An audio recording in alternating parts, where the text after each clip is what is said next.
இங்கே வந்துள்ள அனைவருக்கும் என்னுடைய மனமார்ந்த நன்றியை தெரிவித்துக் கொள்கின்றேன். இன்று நடந்த இந்த கருத்து கேட்பு கூட்டம், ஆலோசனை கூட்டம் போடப்பட்டு இன்று தேதி முகூர்த்த நாள் என்பதால் நம்முடைய மக்கள் எல்லா மாவட்டங்கள்லேயும் வர முடியாத சூழ்நிலையில் இருந்ததுனால நேற்று நைட்டே நான் இந்த கருத்து கேட்பு கூட்டமாக போட்டு ஏறக்குறைய 15 மாவட்டத்தில் தென் மாவட்டத்தில் உள்ள 15 மாவட்டத்தில் உள்ள முக்கிய நபர்களை கூப்பிட்டு இந்த யாத்திரை, இந்திரன் யாத்திரையை எப்படி நடத்துவது, நாம் என்ன செய்யலாம் என்பதை அவர்களுக்கு எடுத்து கூறி அவர்கள் அந்த யாத்திரைக்குண்டான பயணத்தை எப்படி தொடர வேண்டும் என்ற கருத்துக்களை பரிமாற்றம் செய்து அடுத்த இந்த பரிமாற்றத்திற்கு பிறகு அந்த நபர்களை வைத்து மீண்டும் ஒரு ஆலோசனை கூட்டம், எந்த முகூர்த்த நாள் இதுவும் இல்லாத ஒரு நேரத்தில் முழு ஆதரவோடு, மக்களுடைய ஆதரவோடு ஒரு ஆலோசனை கூட்டம் போட்டு இந்த இந்திரன் யாத்திரையை அந்த ஆலோசனை கூட்டத்தில் தேதி முடிவு செய்யப்பட்டு கன்னியாகுமரியிலிருந்து இந்த இந்திரன் யாத்திரை தொடர இருக்கின்றோம். இதில் இந்த யாத்திரையை தொடர்வதற்கு 2 கட்சி தலைவர்களை நாங்கள் அணுக இருக்கின்றோம். அதாவது கன்னியாகுமரியில் ஆரம்பிக்கிறதுக்கு பாரதிய ஜனதா கட்சியும், இந்த பேரணி, இந்த யாத்திரை முடிவதற்கு திராவிட முன்னேற்ற கழகத்தினுடைய முதல்வரையும் அழைப்பதாக நாங்கள் முடிவு செய்திருக்கின்றோம். அதன்படி இந்த கருத்தை அடுத்த ஆலோசனை கூட்டம், மக்கள் அதிகமாக வர வைத்து ஆலோசனை கூட்டத்தில் முடிவு செய்யப்பட்டு அந்த தேதி, அது அன்றைக்குன்னு யாத்திரை தேதி அறிவிக்கப்படும். இந்த கருத்து கேட்பு கூட்டத்தில் எந்தெந்த மாதிரியான ஆலோசனைகளை வந்திருந்தவர்கள் உங்களுக்கு வழங்கினார்கள்? இந்த கருத்து கேட்பு கூட்டத்தில் அங்கே எல்லாருமே கேட்டாங்க. இந்த ஆலோசனையின் இந்த யாத்திரையின் மூலமாக நாம் அடைய வேண்டிய என்னென்ன நன்மைகள் இருக்கின்றது, இதற்கு வேண்டிய செலவுகளை என்ன செய்வது, இது எங்கேருந்து ஆரம்பிக்கிறது, இந்த மாதிரி ஒரு கேள்விகளாக இருந்தது. அதற்காக அவங்கக்கிட்ட நான் தெளிவாக சொல்லியிருக்கிறேன். பேர் இந்திரன் யாத்திரை, ஆரம்பிக்கும் இடம் கன்னியாகுமரி, செல்லும் இடம் 30 மாவட்டங்கள், இறுதியாக சென்னையில் ஒரு பிரகடன கூட்டம். அந்த பிரகடன கூட்டத்தில் திராவிட முன்னேற்ற கழகத்தினுடைய முதல்வரும் தலைவரையும் அழைக்கலாம்னு நாங்கள் திட்டமிட்டுள்ளோம். இந்த கூட்டம் கன்னியாகுமரியில் ஆரம்பிக்கும் போது பாரதிய ஜனதா கட்சியை சேர்ந்த அமித்ஷா போன்ற மாபெரும் தலைவர்களை அவர்களை வர வச்சு இந்த மக்களுடைய கோரிக்கையை வலியுறுத்தி தமிழ்நாட்டில் 30 மாவட்டத்துக்கு நாங்கள் செல்ல திட்டமிட்டுள்ளோம். கன்னியாகுமரியில் ஆரம்பித்து கன்னியாகுமரி, தூத்துக்குடி, திருநெல்வேலி, தென்காசி, விருதுநகர், ராமநாதபுரம், சிவகங்கை, திருப்பத்தூர், மதுரை, தேனி, திண்டுக்கல், திருப்பூர், கோயம்புத்தூர், சேலம், ஈரோடு, சேலம், நாமக்கல், கரூர், துறையூர், பெரம்பலூர் டு திருச்சி டு புதுக்கோட்டை, தஞ்சாவூர், திருவாரூர், நாகப்பட்டினம், மயிலாடுதுறை வழியாக பெரம்பலூரில் முடிச்சுட்டு அங்கேருந்து நேராக சென்னை போகலாம் திட்டமிட்டுள்ளாங்க. சென்னையில் நாங்கள் போயிட்டு எல்லா அரசியல் எதிர்கட்சி தலைவர்களுக்கும் ஆளுங்கட்சிக்கும் மகஜர் கொடுத்துட்டு அங்கே ஒரு பெரிய பிரகடன கூட்டம் போடுவதாக திட்டமிட்டுள்ளோம். இந்த திட்டத்தை இன்னைக்கு வந்திருக்கிற இந்த மாவட்ட பொறுப்பாளர்கள் தெளிவுபடுத்தி முடிவு செஞ்சுருக்காங்க. இதை மக்கள் மத்தியில் அடுத்த ஆலோசனை கூட்டத்தில் பெருவாரியான மக்களை வரவழைத்து அவர்களுடைய அனுமதியோடு இந்த திட்டத்தை செயல்படுத்துவதற்கு பட்டியலில் ஏற்ற இயக்கம் முடிவு செய்துள்ளது. இந்த பட்டியலில் ஏற்ற குறித்து நீங்கள் தொடர்ச்சியாக போராட்டம் இந்த மாதிரிலாம் பண்ணிகிட்டு இருக்கீங்க. திடீர்னு ஆலோசனை கூட்டம் போட்டிருக்கீங்க.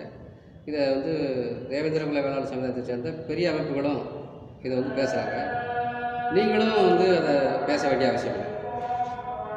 அதாவது பெரிய அமைப்புகள் என்று தமிழ்நாட்டை பொறுத்தமட்டில் சொல்லப்போனால் ஜான் பாண்டி, அதாவது வளரும் தமிழகம், தமிழக முன்னேற்ற கழகம், புதிய தமிழகம், இது 2 தான் பெரிய அமைப்புன்னு சொல்லுவாங்க. அதாவது அவங்க அரசியல் கட்சியும் கூட. அது ஒரு காலகட்டம். இன்றைக்கு அவங்கெல்லாம் இந்த இஷ்யூவை பற்றி பெருசாக எதுவுமே எடுத்துக்கிறது இல்லை. அவங்க எடுக்காத சூழ்நிலையில் தான் புதிய தமிழகத்திலிருந்து பிரிந்து களமாடிய கண்ணுசாமி இன்று இந்த போராட்டத்தை கையில் எடுக்கிறோம். ஆக இந்த போராட்டத்துக்கு 4 ஆண்டு காலமாக போராடி கொண்டிருந்த சமயத்தில் எல்லா சமுதாய அமைப்பு தலைவர்களையும் நான் முறையோடு அழைத்திருக்கின்றேன். சில அமைப்புகள் அவ்வப்போது அந்தந்த பகுதியில் கலந்துக்கிட்டாங்க. சில அமைப்புகள் இந்த நிமிடம் வர புறக்கணிச்சிட்டு இருக்காங்க. சில அமைப்புகள் இந்த பயணம் வெற்றி அடையக்கூடாது, இந்த பட்டியல் மாற்றம் வாங்கக்கூடாது என்று திட்டமிட்டு மக்கள் மத்தியில் பரப்பிட்டு இருக்காங்க. இதையெல்லாம் கடந்து பட்டியல் மாற்றம் அடைவது பட்டியல் மாற்ற இயக்கத்தினுடைய நோக்கம். இது பட்டியல் மாற்றம் குறித்த ரத யாத்திரை, அதாவது இந்திர யாத்திரை என்று பேர் வைத்திருக்கிறீர்கள் இல்லையா? இந்த ரத யாத்திரையில் சுமார் எத்தனை வாகனம் கலந்துக்குருவாங்க? எந்த வழியாக எப்படி இருக்கும் உங்களுடைய பயணம்? இந்த பயணத்தில் நாங்கள் 100 வாகனம் கொண்டு செல்வதற்குண்டான ஏற்பாடுகள் செஞ்சுருக்கிறோம். தொடர்ந்து தமிழ்நாடு முழுவதும் 100 வாகனம் செல்வதற்கு உண்டான ஏற்பாடுகளை செஞ்சுருக்கிறோம். ஆனால் அரசு நிச்சயமாக எந்த ஒரு அரசியல் கட்சி, பெரிய பெரிய அரசியல் கட்சி கூட அந்த மாதிரி அனுமதி கொடுப்பதில்லை.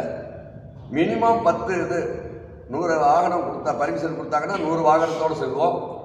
அப்படி இல்லைன்னா குறைந்தபட்சம் 10 வாகனத்தில் நாங்கள் தமிழ்நாடு முழுவதும் ஒவ்வொரு மாவட்டமாக, இப்போ நான் ஏற்கனவே குறிப்பிட்ட அந்த மாவட்டம், இந்த ரூட்டில் நாங்கள் போகலாம்னு இருக்கோம். அடுத்த கூட்டத்தில் ஒவ்வொரு மாவட்டத்திலையும் எந்தெந்த பகுதியில் எந்தெந்த பாயிண்டில் நின்று மக்கள் மத்தியில் பட்டியல் வெளியிட்டதை பற்றி எடுத்துரைக்கணுங்கிறத அடுத்த கூட்டத்தில் பாயிண்ட் சொல்லுவோம். இன்றைக்கி இப்போ இன்றைக்கி 2ஆம் தேதி கன்னியாகுமரியில் ஆரம்பித்து நேராக நாகர்கோவில் வரையாக திருநெல்வேலி வரோம். திருநெல்வேலியில் நாங்குநேரியில் முடிச்சுட்டு அப்படியே தூத்துக்குடி போகிறோம். தூத்துக்குடியில் எத்தனை மணிக்கு முடிக்கிறோம், அதுலேருந்து அப்படியே இந்த ரூட்டு இந்தந்த டைமுக்கு இந்தந்த ஊருக்கு வருவோங்கிறத அடுத்த சார்ட்டில் அடுத்த கூட்டத்தில் முடிவு செய்யப்படும். இது குறித்து அரசு, அதாவது காவல்துறையிடம் அனுமதி வாங்க வேண்டும். அதற்குண்டான ஏற்பாடுகள் எப்படி செய்யப்பட்டிருக்கு? இப்போ அரசு நாளைய தினம் அரசாங்கத்துக்கு காவல்துறைக்கு லெட்டர் கொடுக்கலான்னு இருக்கிறோங்க.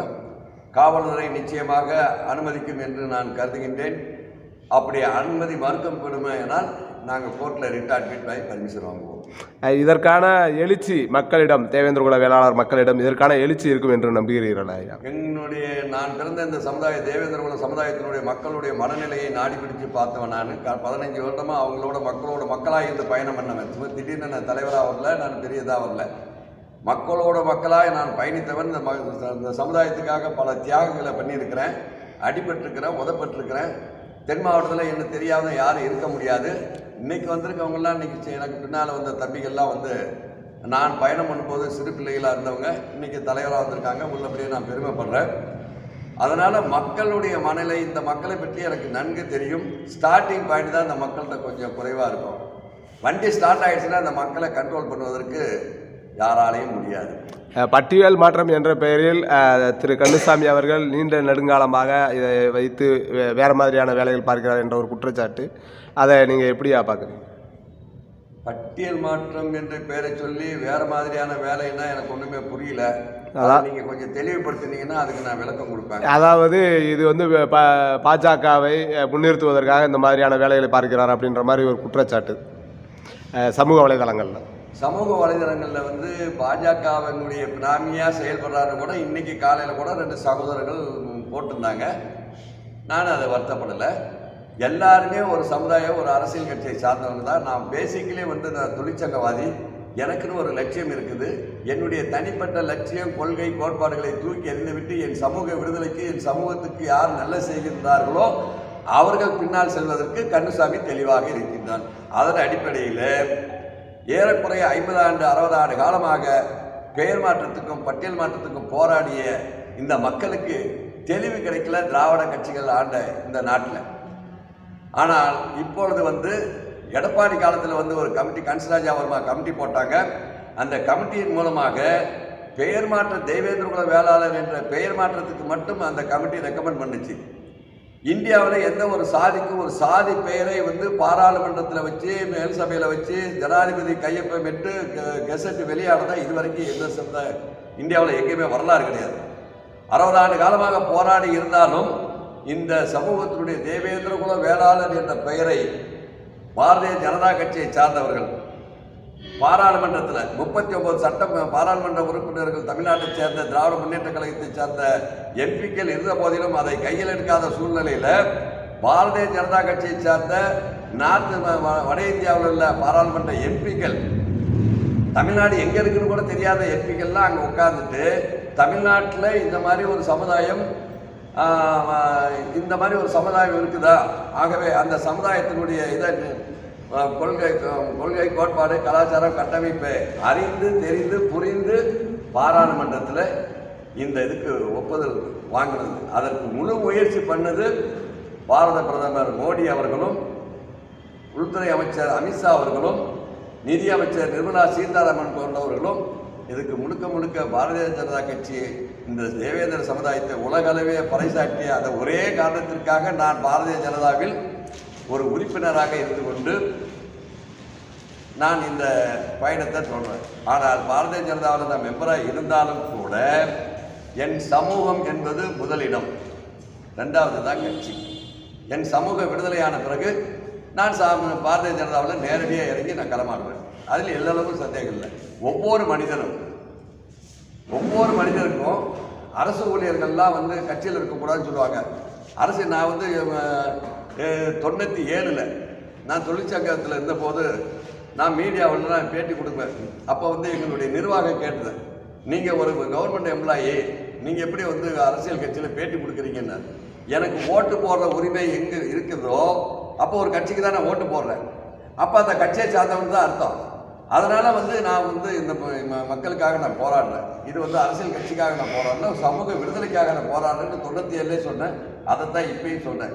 என் சமூக விடுதலைக்காக எந்த அரசியல் கட்சிக்காரர்கள் முன்னுக்கு வர்றாங்களோ, உதவி பண்ணுறாங்களோ, அவங்களுக்கு என் சமூகத்தை திருப்பி விடுவதற்கு நான் முயற்சி தான் பண்ணுவேன்.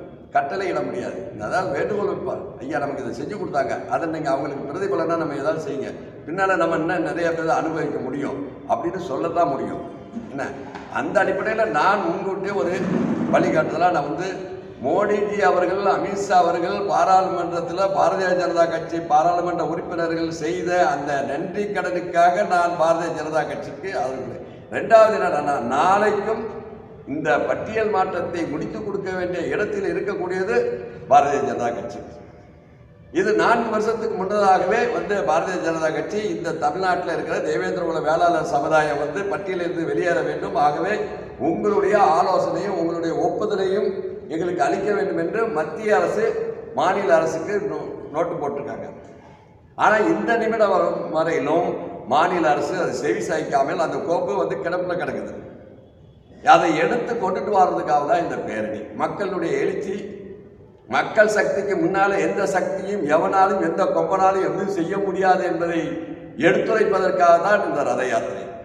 ஆகவே நிச்சயமாக அப்படி ஒரு சூழ்நிலை நம்ம மாண்புமிகு முதலமைச்சர் அவர்கள் தர்ம சங்கடத்தை உருவாக்க மாட்டார்.